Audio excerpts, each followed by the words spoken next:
Nike just posted earnings and the headline was not a disaster. Revenue was basically in the line or slightly even better than expectations, yet the stock was still got hit hard. So the real question is, if the numbers are okay, why the market punished Nike so much? Nike's fiscal quarter 3 2026 revenue was about 11.3 billion with EPS around 0.35 versus expectations of 28. The real problem was that the net income dropped sharply year over the year and still showed clear margin compressions, which told to investors that the recovery is not clean yet. In my humble opinion, the main reason is tariffs, and Nike's outlook was viewed as cautious because management warned revenue could decline up from 2 up to 4% in the current quarter. But the reason of this drop was that analysts were still expecting better than even Nike was expecting, yeah, and that's why it dropped so much, because basically what Nike told was released and analysts were expecting a better number still, yeah. I don't know why analysts are not listening to the company sometimes, because it's basically irrelevant in my opinion, because Nike was telling that the numbers will be worse, but analysts were thinking, no, it's not true.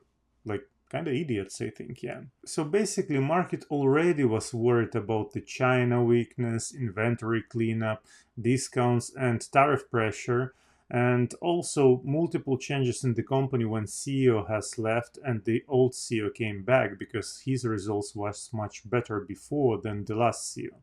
So these changes are definitely telling us that it's not clear what is happening with company, especially with numbers now when they're spending to these changes much more than they're getting back. We can see a decline in the total revenue last quarter. So as you see in 2024, the revenue was 46 billion, over 46 billion. And here they are already basically over what they had before. So basically in revenue, they still have growth, and it's not the last quarter. We are still waiting for the quarter 4.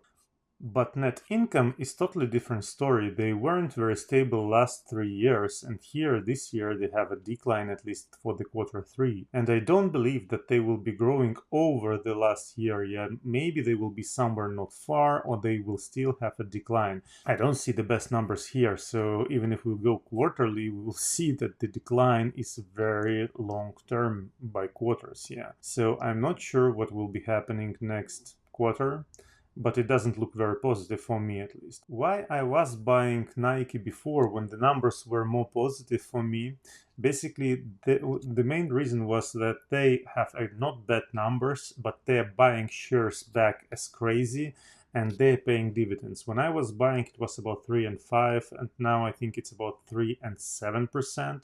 So basically, it's a really good number for dividend investors. But the thing is that I believe that they will be dropping even lower. Luckily, I have a very small position, so I'm not losing anything, we can say. What I like about Nike, actually, that they have always a good balance between total assets and total liabilities.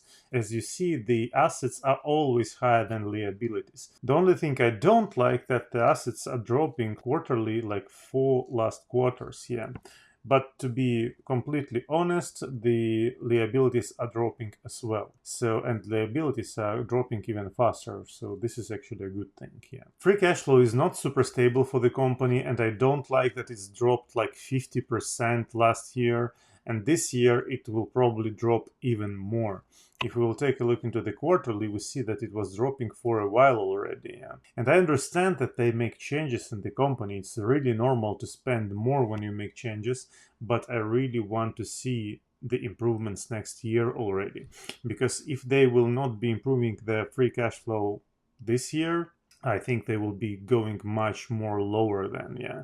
And even if I love the brand, and this is definitely one of the greatest companies in my opinion, Nike has the greatest brand, but if the numbers will be low, company will go even lower. It could lag definitely, but we see that the Nike is going down like for a year already, I think. If you will pay attention to PE, it is 27.94. It is kind of premium valued company. The thing is, Nike is a great company, but if you pay attention, if you take a look, for example, into Meta, Microsoft, or even Apple, I think even Apple is lower valued now.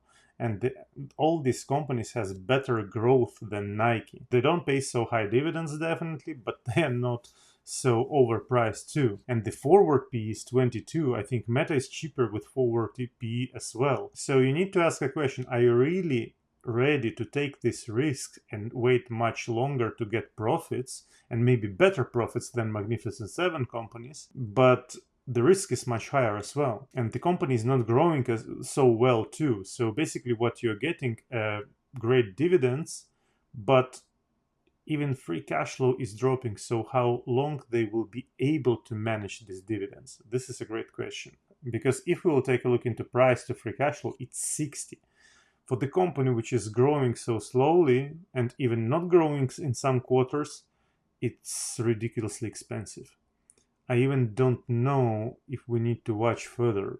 It's already not the best company to invest. And to be honest, I'm considering to sell it with a loss. But I will hold it for this quarter. I just want to see the result of the last one. The only positive thing I see here is EPS next year. It's about 26% growth. But we already saw how analysts are misleading us here. Nike was already telling that the revenue could drop 2 to 4%, and they still were expecting better numbers than the Nike was reporting. So even if analysts are not correct, sometimes we still need to consider what they think. And we see that 12 months forecast is like about like for the bullish scenario is about 180%, and for the average scenario is like 95%. So these numbers for me are super optimistic, to be honest, because we don't know if all the changes new CEO made will work out here. If they will, definitely these are great numbers and they're possible. But if they're not, I believe not minus 10% will happen. It will happen like minus 50%. So even with the greatest number here, if we will go to the trend, what analyst thinks, we see that trend changes to the worst part. So we had like in the December 2025, we had like 20 buys and strong buy was 5. And now we have strong buy 4 and buy 16. So it's kind of big reducement. Yeah, it's about 25% in the strong buy, about 20% for the buy. But we also know that when the trend is the worst, it's probably the best time to buy. So is Nike a buy now? So it's not a financial advice, it's just my humble opinion. And in my opinion, it's a hold. You can even consider to sell it if the numbers will become worse. They have nice dividends, they have really great brand, but the main reason it's a hold for me because the free cash flow is decreasing. If I will see that the free cash flow starts to improve and the company will be lower, it's definitely a buy in next quarter.